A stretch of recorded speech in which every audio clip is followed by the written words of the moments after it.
with all due respect.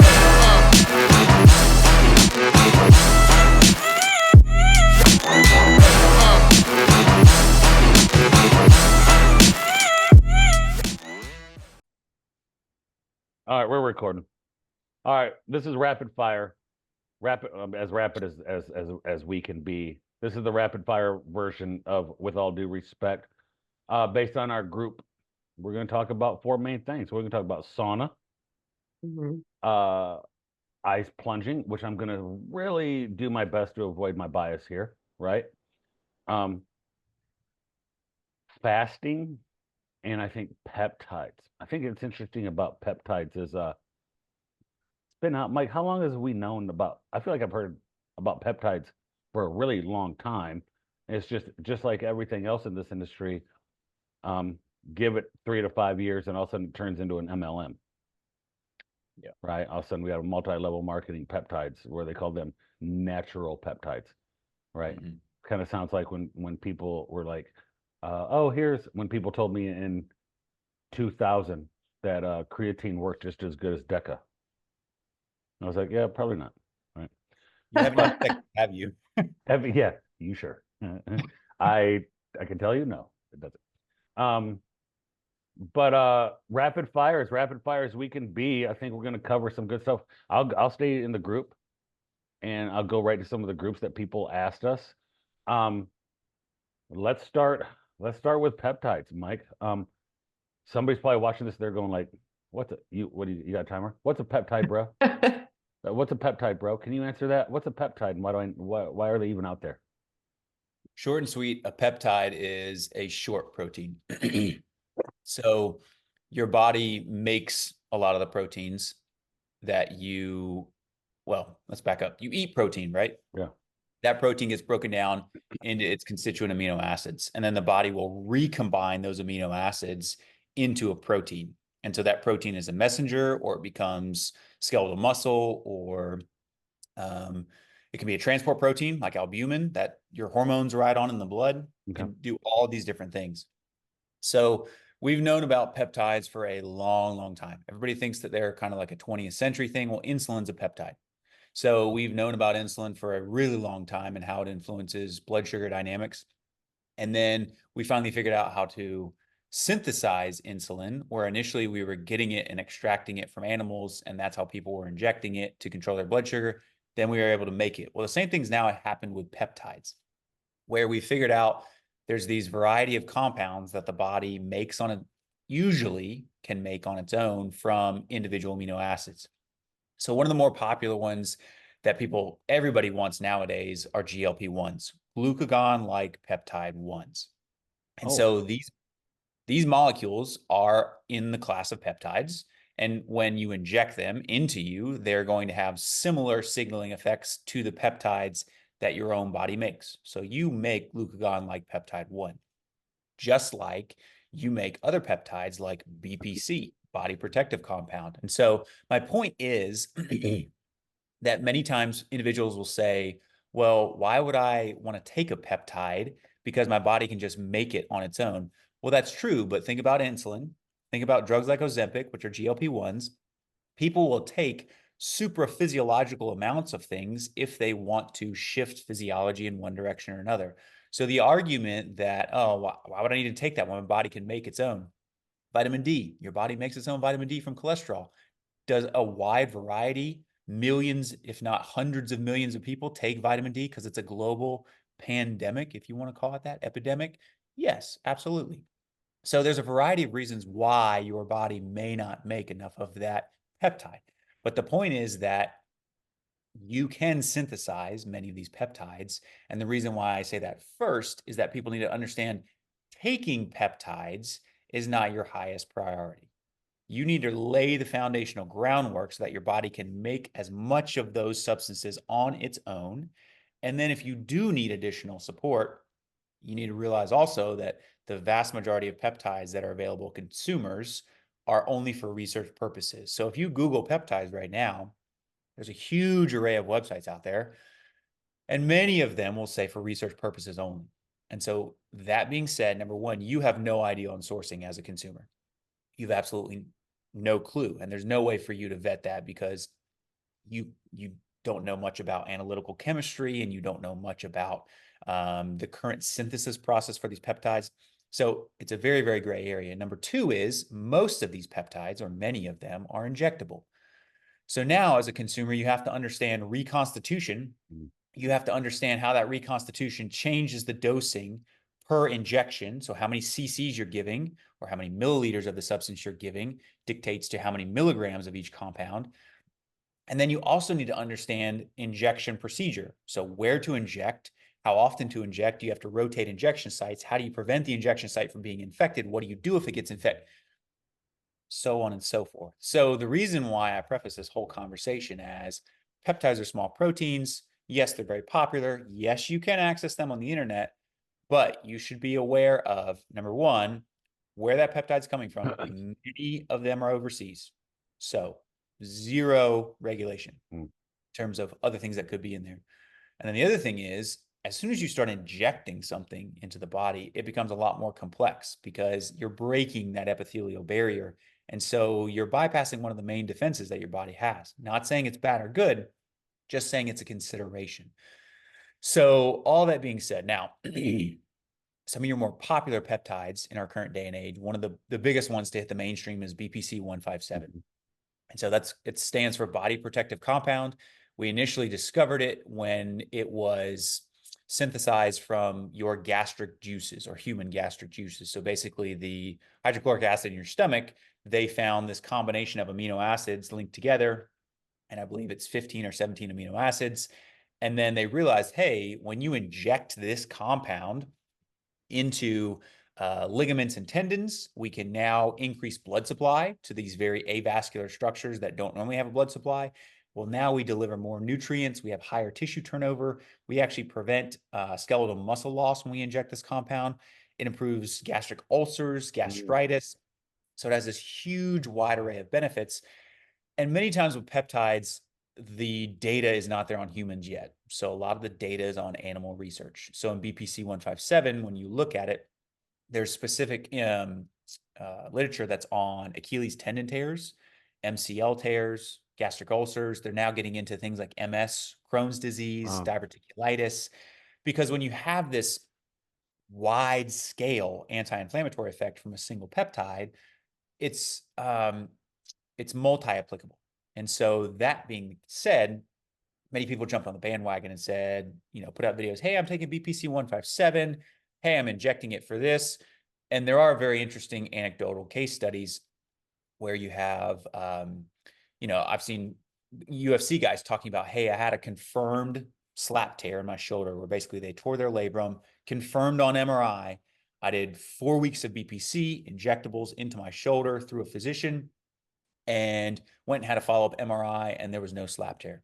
So it's And this imaging. is done through a doctor who's ordering it pharmaceutical grade under the care of a doctor.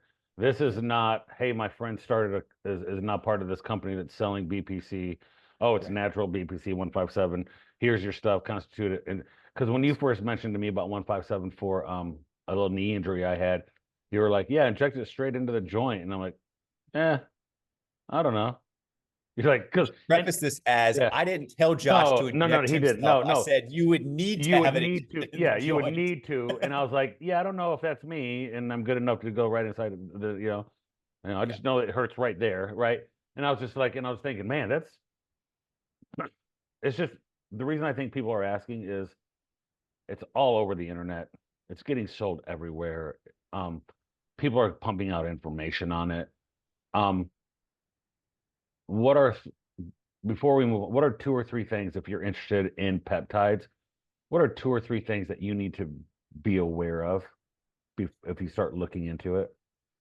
I would say number one is right now it's a super gray area. So if you're just reading people's blogs and they're saying, "Oh, try this peptide from this source," if that person isn't a medical provider, number one, I would be very, very hesitant. And number two, a medical provider is never going to tell you, hey, try this product that is really technically prescription based, but I'm going to give you a backdoor to get it.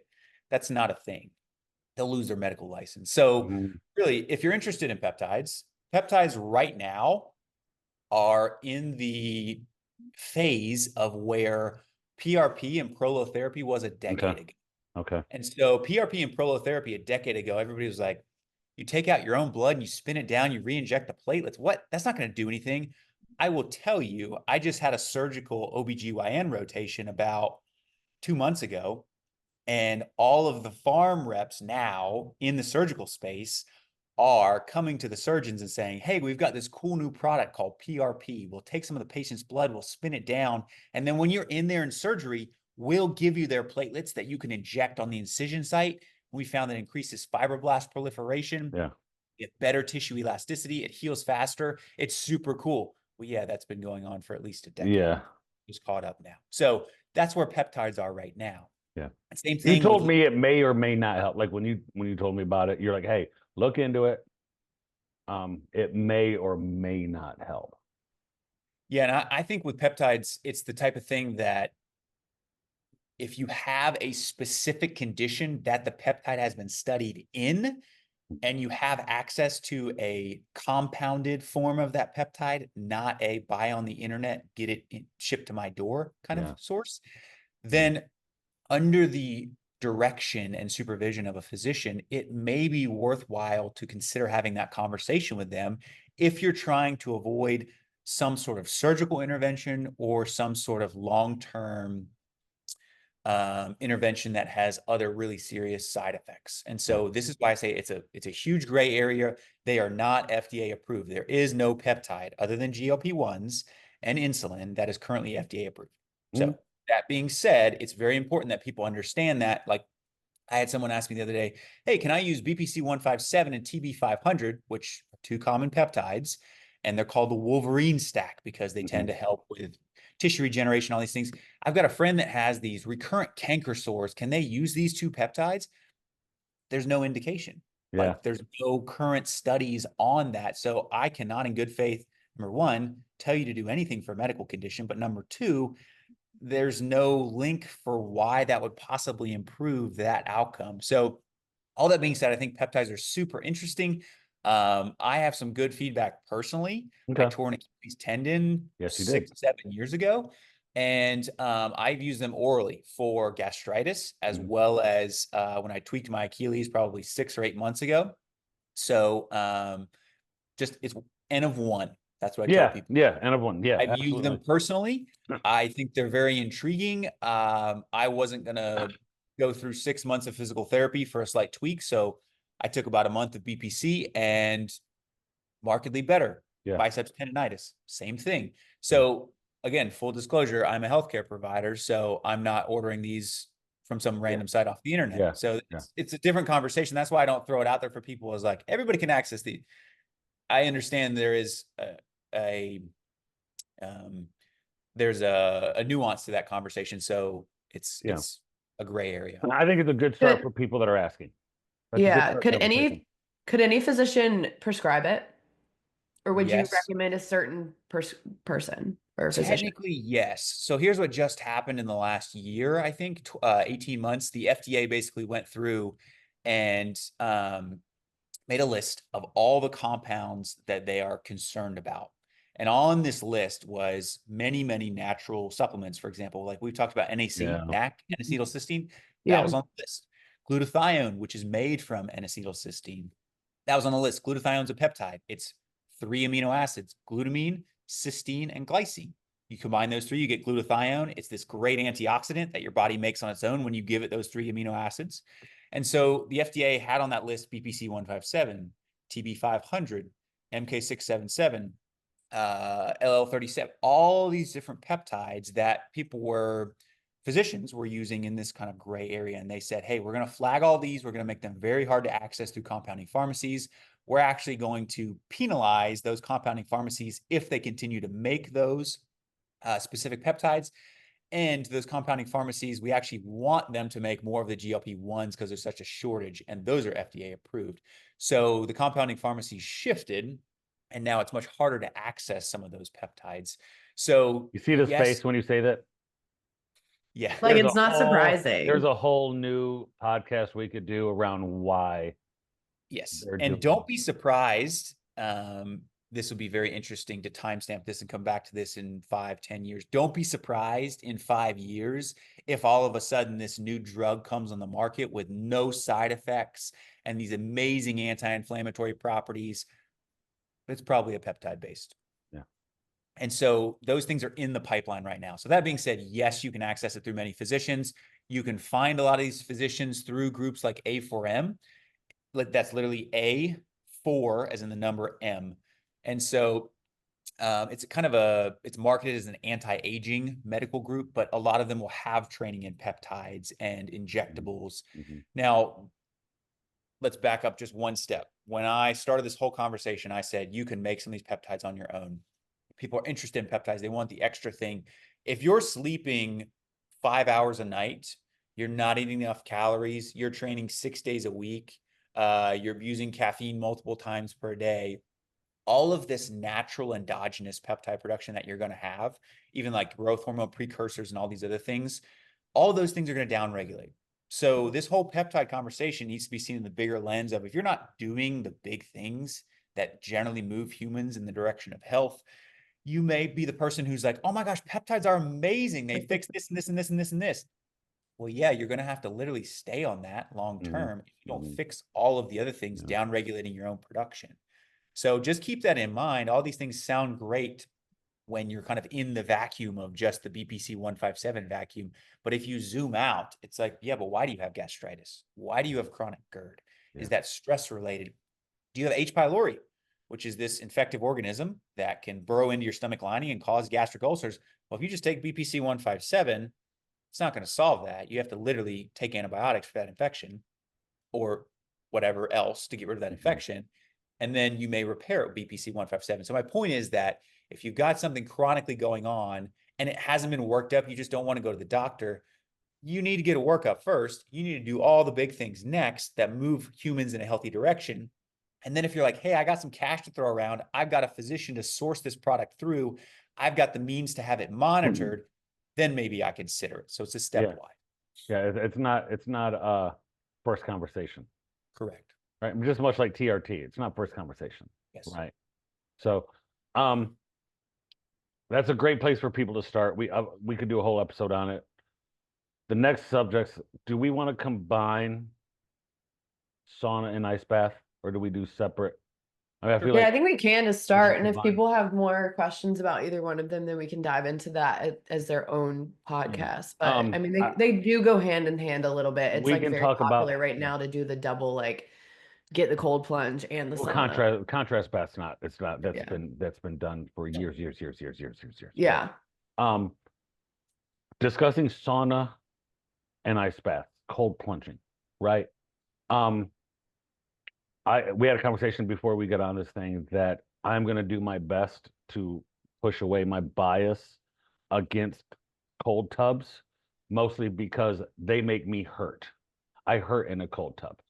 I'm also, and I say this, it's a quote, so I'm not going to try and bring. I also say, I'm not trying to find my soul in a bucket of ice water, right?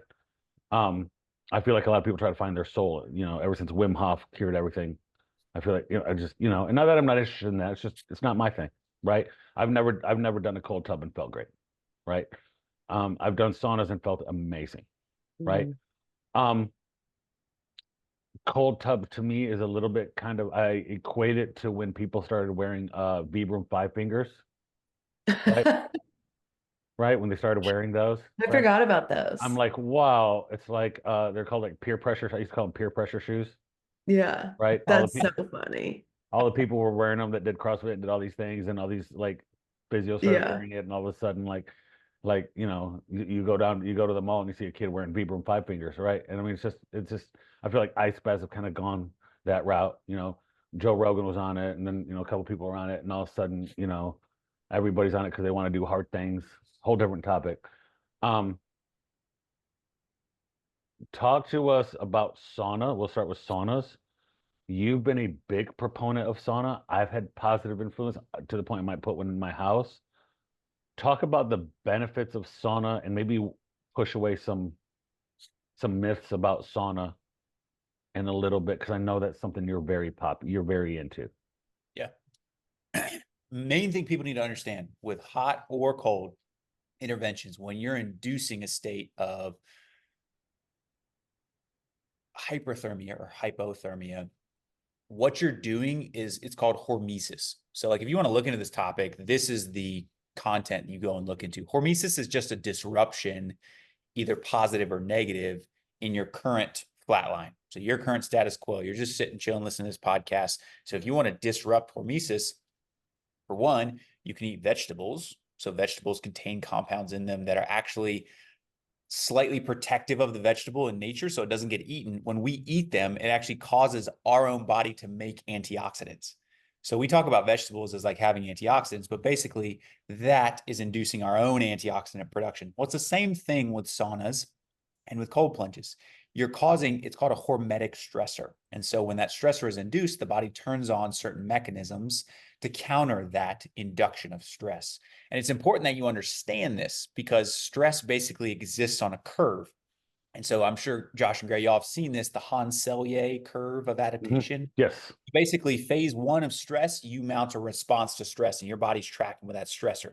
Phase two, you have hit your peak. So you are like, man, this is a lot of stress. I can deal with it. I'm just chugging a whole pot of coffee. Well, phase three, now your body drops off and your stressor stays high. So now you can't match the demands of that stressor. And so you get maladaptation. And so this is what people call overtraining. So that's all it is. That's training is a hormetic stressor. My point is that you need to know, or you need to figure out with the help of someone, where you are on that adaptation curve. Because if you're in stage 3 and you're burned out and you're flatlined and you hop into a cold plunge, you will hate your life because there is no stress response to this large stressor, or there isn't a large enough stress response to meet the stressor that is being incurred by that extreme temperature. So this is where people can get a general idea of when you're changing temperatures. Let's say you're taking a shower and you're like, yeah, it's getting a little cold, but it's not too bad. There's a certain point for every single person where they're like, that went from bad to like miserable. Yeah, it's because you haven't physiologically adapted to that yet. And everybody nowadays wants to basically jump from having never done a cold plunge to the coldest plunge of your life, where you're literally going and jumping in a frozen lake. But now, instead of living in Michigan, it's in your backyard because we've made enough of these cold plunges that everybody can have them now. That's okay. But my point is, if you are the type of person that you are overly stressed out all the time and you're like, man, I just love cold plunges, or I love sauna, I just love destroying myself and being exhausted. That was the CrossFit phenomenon. Everybody would destroy themselves and then be puking in a trash can for 5 minutes and laying on the ground for 20 minutes. And then make shirts about it. Yeah, that was great. Let's do it all again tomorrow. No, the point is that we need to figure out where you are on that adaptation curve. If you're in stage 2, that's fine. You can still handle more. If you're in stage 1, yeah, go kill it. Go crush it. Do 75 hard for the new year. That's fine. You have some stress resilience. But if you're in stage 3, you need to understand this concept. Cold plunges are not for you. Short bouts in the sauna are probably okay. Or cooler temperatures in your shower or in your bath are okay. You need to nudge the body at this point. So that's kind of the first myth, I would say, is that this is good for everybody all the time. And that's not the case. The second myth would be that saunas are dangerous. And that is true to a certain extent. If someone has a pre-existing heart condition, they're super deconditioned. But the flip side of that is we now know sauna is beneficial in lowering blood pressure if used long-term.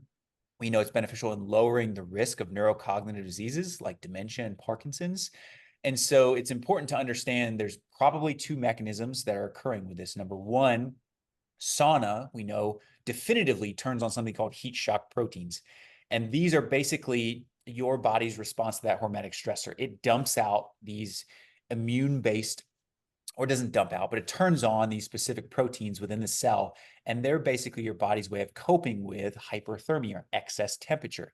Now, they actually go and regulate the current amount of inflammation that's in your body. So they will turn down these pro-inflammatory mechanisms that are in place. So like we've talked about cytokines, there's different families of cytokines called interleukins and these sort of things. And if those get cranked up, this is where you get things like joint pain. This is where you get headaches. This is where you get inflammatory bowel disease. Those cytokines regulate all those inflammatory processes. Well, heat shock proteins are immune modulatory in that they're not anti-inflammatory like Tylenol or ibuprofen, but they will basically modulate overproduction of your own cytokines. And so that's where when people get in a sauna, they're like, wow, yeah, I feel so much better. Well, that's circulation, yes, but it's also anti-inflammatory. And the third thing we have to keep in mind is that when you go into a sauna and you sweat, you actually upregulate the body's different means of getting rid of certain compounds that you're exposed to on a daily basis. And so this kind of got a lot of negative press in the early 2000s, and maybe even now. I haven't kept up with it, but the whole detoxification conversation, everybody's like, if you've got a liver and you've got kidneys, you're detoxifying.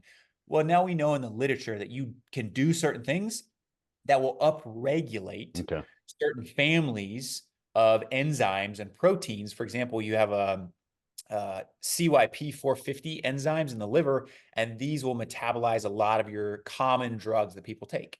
And so you can have slow CYP metabolisms and fast CYP metabolisms. And this is why certain drugs, they tell you not to drink grapefruit juice, because that can alter the CYP metabolism, the actual compounds in grapefruit.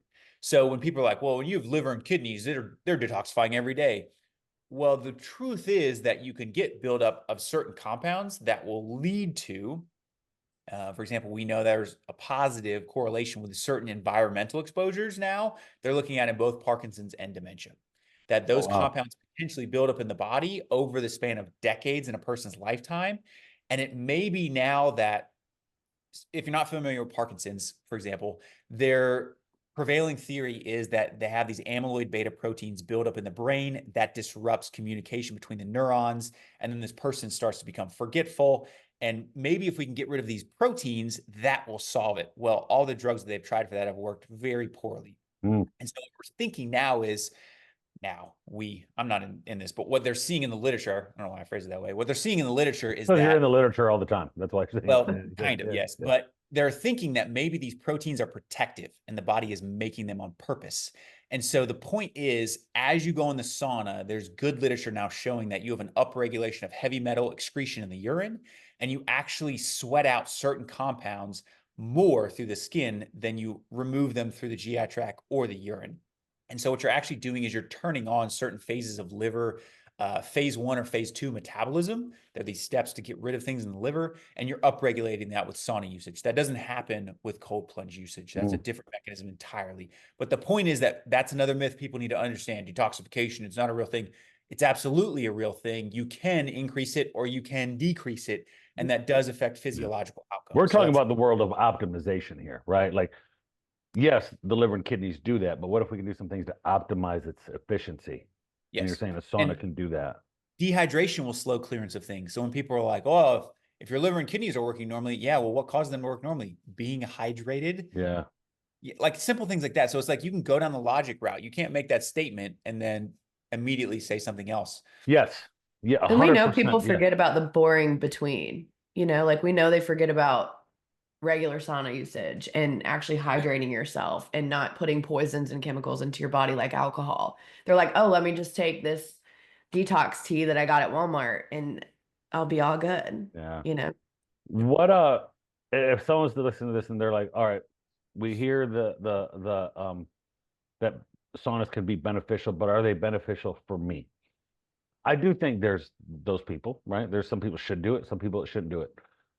Give me 2 or 3 things that if someone's listening to this, create a little avatar for the typical person who would benefit from sauna usage.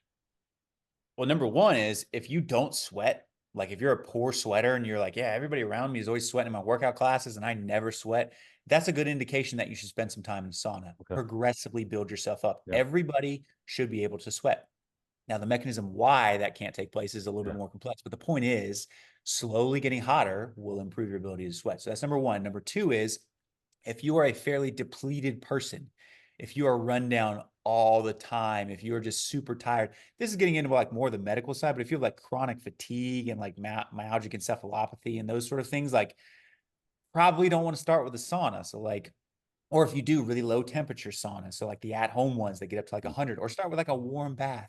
Again, this rated exposure, you don't want to weekend warrior phenomena yourself where you don't train for a year and then go run a marathon and then give yourself rhabdo and end up in the ER. You don't want to do that with cold plunges or with saunas. So again, progressively expose yourself. If you don't sweat, you're definitely some of that can benefit. If you're dealing with chronic inflammatory conditions, you've got RA or you've got osteoarthritis or you've got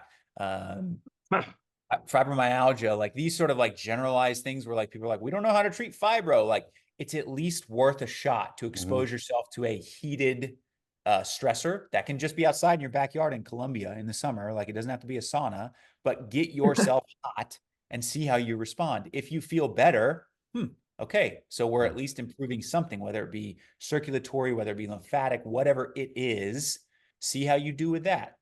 Your general indication of a sauna, if you've done too much, if you start to feel like you get really sweaty and anxious, like you dump sweat all of a sudden, that's basically you're overheating to the point where your body's getting this large sympathetic nervous system response to try and rapidly cool you. That's a problem. So when you're starting to get that like impending like anxiety in the sauna where you're like, oh geez, something's gonna, that's when it's time to get, you start getting lightheaded or dizzy, you got to get out. So if you're not hydrating well, if you're not using electrolytes around that time frame during the day, salting your meals, all those sort of things. So that would kind of be the first piece. The second piece is if you've got any sort of these chronic arthritic things or even joint related pain or generalized joint pain.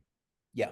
The third, I would say, if you've got, and again, I want to speak in generalities here. If you've got just kind of, I would say mood changes. Let's not call it anxiety, depression. There's no diagnosis here. But if you've got mood related changes, what we know from the sauna and the literature is that those heat shock proteins go and positively influence neuroinflammation, which has been linked with changes in anxiety and depression.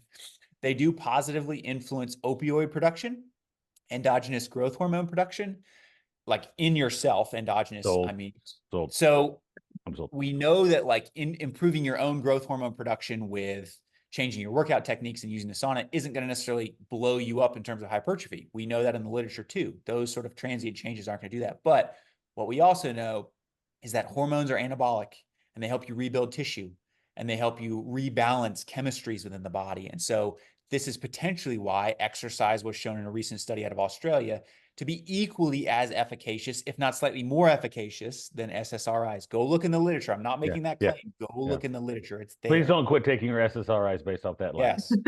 I'm not making any medical recommendations. We don't need that. We don't need that. This is all education. Go look at all of the data out there. I'm just the messenger. My point is that the heat generated from exercise may actually be why it's slightly efficacious in this mood disorders. So if you wanted to try it, you could see how you respond to sauna. What I will tell you is that general markers, biomarkers of inflammation like C-reactive protein have been shown in the literature to go down with sauna usage because of the heat shock proteins modulating the immune response. So those would kind of be three categories of people. And then the fourth is like, if you're an avid gym goer, everyone, I don't care who you are, every single person in society is exposed to some sort of compound, whether it be bisphenol A or whether it be plastics, plasticizers, or you know, these we talked about PFAS and PFOAs in the past, which are these hydrophilic compounds that prevent water from being absorbed. Again, those are in nonstick pans. All of those things have to eventually be metabolized by the liver and excreted. And so now we're also seeing things like people that work certain jobs like mechanics and welders. Like mechanics get exposed to a lot of hydrocarbons and brake dust. And welders get exposed to a huge amount of heavy metals. So you need to be thinking about this from an occupational standpoint. If you work in a factory, for example, I had a guy come into the ER, terrible shortness of breath, coughing up junk in his lungs. Nobody could figure it out. And his x-ray looked gnarly. And I was like, what do you do for a job? And he was like, oh yeah, I work at this factory over here. We make the chemicals that go in the adhesives that seal the car seats. And I was like, well, do your symptoms get better when you're not at work? He was like, yeah, I'm fine. Why? Yeah, repeat yourself again. Heal thyself. Physician, heal thyself. Right. Right. So the point is everyone is being exposed. And so there isn't too many people that I can think of off the top of my head that wouldn't benefit from hyperthermia, not necessarily saunas, just getting uncomfortable, slightly warm to the point where you are sweating. We are temperature controlled as Americans. You live in a 70-degree house, you get in your 70-degree car to go to your 70-degree workplace. Never get too cold, but you never really get too hot. The fitness space loves extremes. So now it's like scorch people in the sauna and then dunk them in an ice bath until they're a popsicle. Yeah, great Perfect. segue. Now Great everybody, segue. Yeah, yeah. great So segue. Anecdotally, I have a client. Again, anecdotally, we're having a hard time getting him to exercise. He's awesome. I'm going to send this clip to him. His name's Casey. I love him, and I can give him crap, so I can name his name. Had a hard time moving, like in pain a lot. Wanted to exercise. Has a gym at the house. Got a sauna for like his birthday, and all of a sudden he's lifting 3 to 4 days a week because he feels so much better and exercising. Mhm. If that, like I said, if that's his direct route to exercise, it's getting him in a sauna so his joints feel better and he can move, I'm all for it. Yep. You segue to ice baths. Again, gonna push my, I don't like ice baths. Never had like ice. Don't feel for it. Again, fitness community loves extremes. We love to do crazy things. Mhm. Love And it. and there's been a lot of content around ice baths. Wim Hof got popular. People flew to wherever he is in the Nordic regions and did these seminars with, right? We did all this kind of stuff. I do think there is a place for ice baths from an anti-inflammatory status, right? We know that ice decreases inflammation. We know that it's very important to not disrupt your natural inflammation process. We know that from research on, ibuprofen and anti-inflammatories that there is a positive to creating an inflammatory process, especially for weightlifters who lift inflammation, grow muscle. There's a response. There's an adaptation to that side. I'm going to say studies show that ice baths post lifting can be catabolic. Is that correct to kind of say catabolic? Not that it breaks, but it prevents some hypertrophy, right? From from an adaptation to lifting. I think Go you ahead. should be very, very specific though with that claim. Okay. Go ahead. Meaning that like people throw around the don't do ice bath. Somebody asked the question of like, so like timing wise. Yes, that's where I was getting. Yeah. So this is why I say when people read research, one of the things is we have to be very careful. When I say we, I'm talking about everyone involved in Collectively. health, Yeah. fitness, medicine, all of these fields. We have to be super careful about. You read a study and then you pull a generalization from that study. The study itself that we're referencing is they did specifically cold water immersion 15 minutes after lifting, showed that it blunted muscle hypertrophy. So the takeaway from that is if you do directly cold water immersion, not cryotherapy, where they super cool you and put you in this tank where you're not in water, only the application is cold water immersion directly within 15 minutes of a weightlifting session will blunt hypertrophy. What if you do it 4 hours later? Don't know. Don't have any research. What about 8 hours later? We don't know. Don't have any Okay. research. What about So the next you're day? right. What that turns into is people say they read that and they go, ice baths are negative to hypertrophy. Right. They make that generalization after we do that with research all the time, right? Yeah. It's all over the place, right? That's why it is a little bit gaslighting to say this, but some people just don't know how to read research, right? Not that you shouldn't read research and look at it, but some people don't know how to read research, right? And a better takeaway would be, hey, if you're going to lift, push your ice bath as far away from that as possible. Don't do it before, don't do it after. Same with if people are really getting into the nuance of like, when do I do cardio? Do it when you're most consistent. But if you're really trying to optimize, don't do it at the same time when you're lifting because they're competing metabolic pathways. Yeah. How much does it actually make a difference? Just like this in the cold water immersion, does it limit hypertrophy 5% or 35%? So the relative kind of variable within that equation is extremely important. If somebody says, oh, statistically this whatever compound went up 50%, but if it goes from 1 to 2, is that really statistically significant? Yeah. How much does it really move the needle, right? We don't want to step over dollar bills to pick up pennies, right? Getting to the nitty gritty of it, ice baths. People, just like we talked about exercise, just like we talked about extremists, they think if it hurts, it's good. I love it when it beats me. I'm in the jiu-jitsu community, right? Oh, I love rolling until I'm dead. I roll every day till I'm dead. I train. I've never been that guy. right? I am an extremist. I am an extremist. I've learned to find the middle area, right? Grace helped me find the gray. Which is funny because I'm kind of an exercise extremist. Like but when I go work out, I'm like, it better freaking hurt. Yeah, and I've learned that doesn't benefit me in the long run. So people are like, oh man, just the hurt and I see how long I can mentally stand sitting in the ice water because it hurts so bad. Can I make my brain go somewhere else? And I understand that. I understand that thinking, but there's a group of people that say, I'm going to get an ice bath because I need to learn how to do hard things and need to struggle a little bit and learn how to go through some pain and struggle. My reaction to that is from a health and fitness perspective, that 20 minutes ice bath is not really the hard thing. It's 20 minutes. it's or Hope you're whatever not an ice people bath do. for 20 I minutes. don't know. I don't know. I threw that up there. I've never been Like 3 or I've for been in 3 to ice. 5. Yeah, fine. 3 to 5 minutes, right? I have seen people talk ER about for frostbite. Good God. I have seen people talk about how cold it can get and how long they can stay in it, right?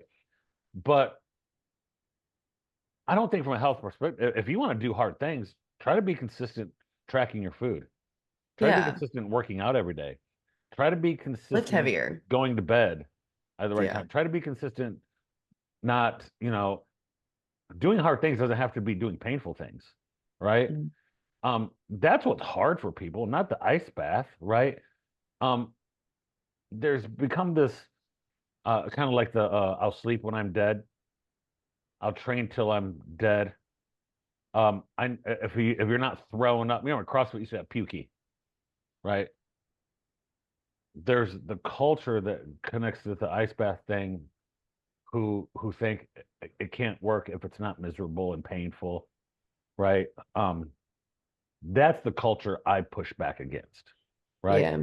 I don't push back against the culture that says on a recovery day, I did an ice plunge after some cardio on my non-lifting day from a recovery standpoint because there's some inflammation or some things that help me, or if you like it personally.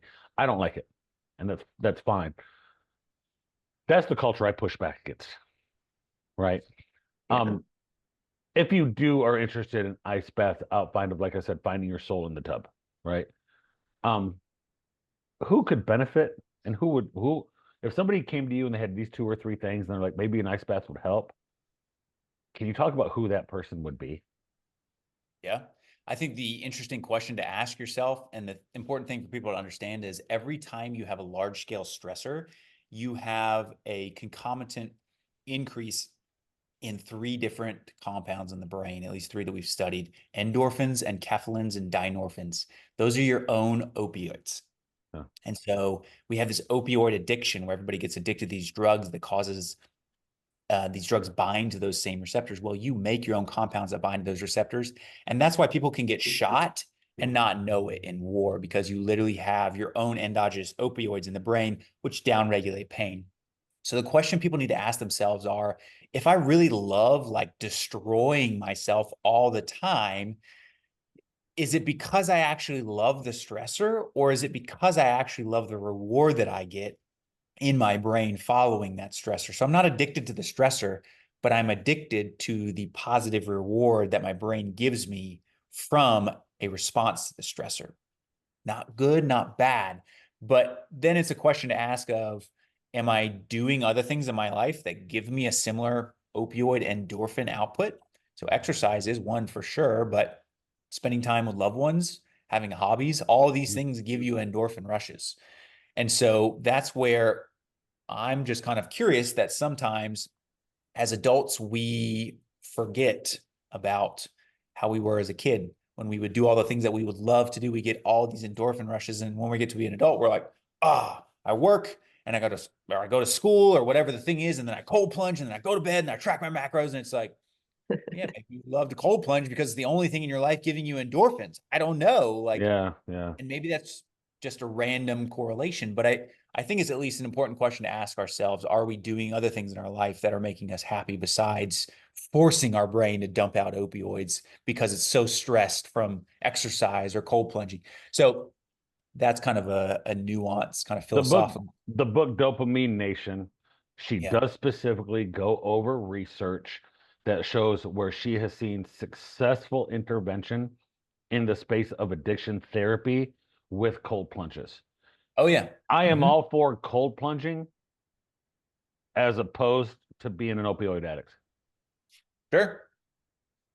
right? Pretty Yeah. common sense, right? If But I that's would the you rather, biggest thing with yeah, addiction. I would rather Like you we talked about. I'd rather you do a cold plunge than smoke meth. Yeah. Yeah, I've seen people that become addicted to CrossFit when they get out of alcoholism, and it's like, awesome. Yeah, Yeah, There's such a yeah, correlation there. That's what, when we release our episode with Brendan, which will be before this one, my friend that struggled with addiction, that's a huge thing that he talked about, is being able to channel that same almost like rush of energy, that same dopamine hit with something that's, I guess, similar in some kind of way to an addiction, yeah, would and be it's those cold important. plunges or that hard workout. It's important too that people think like we talk about dopamine, but like dopamine becomes epinephrine. okay, Mm, So that's the link here. Then that epinephrine is your stress response. So when people are like, "Oh, I'm just chasing dopamine," you may actually be chasing the stressor yeah. man. because dopamine becomes epinephrine. Man, I think Yep. it's scary if somebody said to me, "I'm chasing that dopamine." I'd be like, "Bro, you gotta find some We help." gotta do something else. I feel Right? like it's Yeah, okay sometimes, but yeah, yeah, yeah. So I Like didn't there's want to answer your nothing, questions. yeah, nothing gives me more of a dopamine hit when I'm like out in nature and I get into cold water, like Yes. natural cold water. That is like Yep. such a dopamine hit for me. But Yep. anyway, So if someone is like in a super high volume block, I'm gonna make this really quick. High yep, volume block, does the positive of the cold plunge outweigh the negative benefits? Potentially, because you're just okay, trying to dampen the inflammation from all that yeah. training. Number two is if somebody's dealing with like, there's some interesting research on like chronic migraines. No, Uh, there's some interesting data on cold plunging in that, regulating the inflammatory response, the mhm, neuroinflammatory response.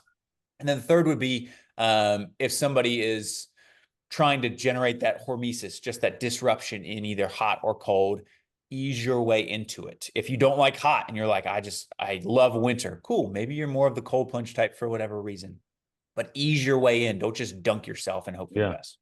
And yeah, there's a lot of research too.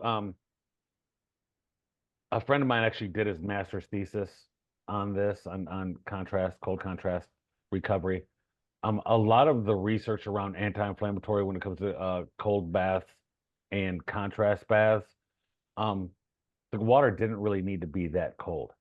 Like it yeah, didn't need to sustain ice. Right. It just needed to be cool water. Mhm. So whatever helps you in the recovery process, you got the same benefit from cool water versus a glass of ice water from the fridge, mhm, right? Or from the freezer. So I just think that speaks to our extremism, right? If it's cool, it's going to be better if it's cold. If it's cold, it's better if it's ice, right? Mhm. Um, all great subjects I think we can eventually break into. Um, do you guys want to do, and we can do more on fasting in a different subject. Do you want to do a quick 5 minutes on fasting just to touch on it? We've had some people ask some specific questions. Um, we can talk about this and we can expand on it. And if you're listening to this, hoping to get like a full thing on fasting, I will link an old fasting video that me and Mike did to this, so you can go deeper into fasting. Um, I've had a lot of people when people ask me, "Hey, what do you think about fasting?" I say, "Here, watch this video," and they go, "Dang, maybe I shouldn't do fasting." Right? Um, there are tons of different fasts, right? You can type in, give me all different kinds of fasts and put it in your Google, and it's going to kick people out straight. Um, when people are talking about fasting, this is the number one deterrent for people that have come to me. In that video, you talk about an avatar of the typical person who should not do fasting. I think that's the first important thing. If you are looking at doing any sort of fasting, who would it probably cause more harm to than good? Because there is a good side to it. Mhm. In general, Ah, anecdotally speaking, the yeah. two types of people that don't do well are thin and lankies and women. If you're more the substantial body type, you can probably go all day long. You skip breakfast, you feel fine. Sometimes you skip lunch, and then you're like, oh, I should probably eat dinner. I will just tell you that is not everybody. If that's you and you're like, yeah, that's just normal. No, that's not everybody. And so women in general are more sensitive to changes in caloric intake, and they're more sensitive to changes in meal timing. Yeah. And one of the hypotheses is this is probably due to fertility.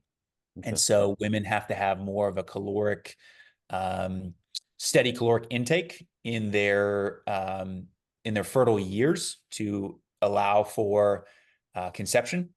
And this is a hypothesis. Again, I'm just speaking from what we think, and this could be a variety of different things because human physiology is so complex.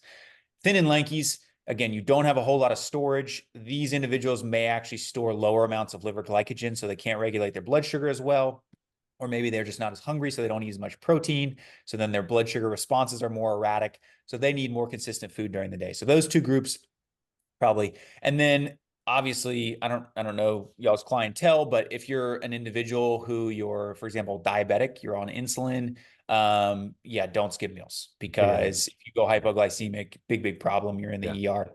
So, but that's without saying. Again, we're not talking anything medical. I'm just putting that out there as like, hey, if you're listening to this, you're trying to lose weight, you're on insulin, don't jump into like the intermittent fasting crowd. Yeah. How about high stress, poor sleepers? Yeah. So that was kind of That's the one people hit me up. They're like, "Oh man, I'm a horrible sleeper. I'm poor. I'm high stressed." Yeah. So that's the avatar that I painted in that video, that basically if you're slow to wake up, you hit the 3 to 4 p.m. crash in the afternoon, you get a second wind at night, all of a sudden you can't fall asleep. And then when you do fall asleep, it's really erratic sleep and you can't stay asleep. In general, that's kind of one of three things for disrupted sleep at night. You're either getting low oxygen, so you have sleep apnea, even undiagnosed mild sleep apnea. You're getting low blood sugar. It dips at certain points throughout the night. Or the third thing is that you're getting too hot. And a lot of times that heat influx is due to a cortisol dump, because as your blood sugar goes down, the body dumps cortisol and epinephrine because that brings blood sugar back up. And then all of a sudden, everything vasodilates, and then you get this huge influx of blood, and then 3 a.m. you're throwing off the covers. This can be menopause related too, but my point is that if you're not a postmenopausal or menopausal female, and you're some random dude in your 30s, and you're like, dude, why do I keep getting hot at 3 a.m? A lot of times it's low blood sugar. And so that low blood sugar at night is precipitated by the total amount of calories and the meal spacing in general that you have throughout the day, as well as your current adrenal function and your current ability to switch between carbohydrate and fat metabolism. Some of that is genetic dependent, some of that is training dependent, and some of that is epigenetic, your genes' responses to the choices that you make on a daily basis. We could do a whole podcast on that, but suffice it to say, those are the main constituent things. And so if you're that person that you can't stay asleep overnight and you've ruled out sleep apnea, you can get like a lot of the wearables now will give you pulse oximetry, so oxygen saturation throughout the night. In general, if you're not dropping below like 93 and you're staying pretty steady, it's probably more blood sugar or temperature related, one of the two. And if it is blood sugar related, then you need to consistently balance your blood sugar during the day with the PFF, protein, fat, and fiber formula. And then you need to eat consistently so that you don't let yourself get significantly hungry in between meals. Yeah, I think most of the people that I have that say they want to try something to do with fasting, they're just trying to find a way to do time to eating to avoid eating so many calories, right? If they're like, hey, I'm going to fast, I'm only going to eat from noon to 6. They can't control their diet, they can't control their intake, they can't control their hunger. And if they put time limits around their dieting, their eating, hopefully they'll eat less. So they'll be in a caloric deficit. The problem is you don't get enough protein. I know this. Fasting is not great if your goal is to build muscle. Okay. Yeah. So they're just trying to control their diets. If that is the case and you have no other issues, I can kind of get on board with some intermittent fasting or some fasting a little bit. I can kind of understand the concept. Again, fasting has become this thing that the zealots jump on. It becomes their religion, and all they want to do is fast and cold plunge, right? You have spoken about the positives of fasting for people, or could be, I'll say this, could be positive for people who have diagnosed inflammation issues. There could be a positive to fasting. If you're one of those people, can you speak on that for a couple minutes?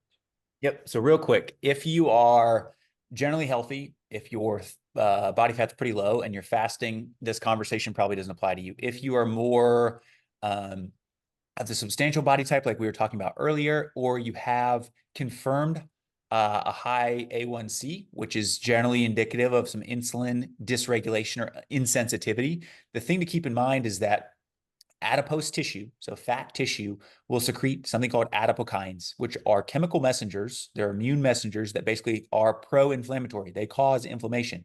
So adipose tissue is an inflammatory organ. That's the number one thing that people need to take away. The second thing is that we go back to that sauna conversation. Why would it benefit somebody who maybe is this more substantial body type to go to the sauna? Because it regulates that pro-inflammatory condition that is set up by the adipose tissue being there. What causes insulin insensitivity? Pro-inflammatory states. And so the inflammation from adipose tissue may be setting you up for insulin resistance. And as insulin resistance increases, you get something called leptin resistance. Leptin is the hormone which causes you to feel full, whereas ghrelin is the hunger hormone. And so a lot of times you'll actually get leptin signaling dysregulation or an inability for the body to actually respond to leptin being pumped out and then cause you to feel full. And you're like, I don't know why I just keep eating and eating and eating. And people are like, well, can I just fast and it'll just reset that? No. In general, you need to, number one, figure out if you do have elevated insulin, run a fasting insulin. Your doctor can do this. Run an A1C, figure out where you are on that spectrum, prediabetes, diabetes, normal. And then you can also run a serum leptin. Your doc probably won't run that, but you can just pay for it out of pocket. There's tons of lab sources online. If all those are normal, then I would say you're probably in the camp of, sure, try fasting and see how you do. If you're going to fast, you need to be intuitive, meaning that if you get like 14 hours into a fast and you start feeling lightheaded and just super crappy, stop fasting and eat something. That's either low blood sugar, but keep in mind when you fast and you start breaking down adipocytes, most of the chemical exposures that you have are let me see if I get this right. Instead of using that terminology, they tend to be more stored in adipose tissue. So when somebody tries to dump a whole ton of weight really quickly, you will then remove all of those contaminants in terms of the xenoestrogens and all the chemical exposures you've had and stored in fat tissue into the bloodstream. So the liver now has to get rid of those. Again, circling back to the sauna and the CYP enzyme conversation that we had. So if you try to lose a whole ton of weight really fast and you feel really crappy and you're like, oh, it's the keto flu or it's this or it's that, maybe it is. Or maybe you've overburdened those removal systems that have to get rid of all those exposures you've had over years of accumulating this adipose tissue. So if you start fasting and you feel terrible, maybe it's blood sugar, probably is, or maybe you need to slow down the rate of loss and have a more consistent spacing in terms of that fast. Love 12 hours. So 8 p.m. till 8 a.m. I do that every day. We talked about it. I do 12 hours every day. Yeah. If you can't fast for 12 hours, there's maybe something going on medically, or you need to work on, like I said, either total caloric intake, blood sugar spacing throughout the day with meals, protein, fat, and fiber, all these different foundational variables. If anybody's listening to this, this was done as a rapid fire. If it's a lot of information, it's on purpose for this podcast, right? We can easily break down these into their own separate podcast. But because these are very popular in our group and these are very popular questions, we just want to use this as a way to spark the conversation. If you're listening to this, obviously you can reply to the post or reply to the video or whatever. Email us in, have questions. I'll post the bigger the one we did on fasting, which seems to everybody I've shared that with has had a great subject or a great response to it, right? Mostly it's talked about fasting, so to speak. But hey, I appreciate you guys coming on. We'll share it more. And Mike, I appreciate you taking the time. Yeah, enjoyed it. Thanks, y'all. With all due respect.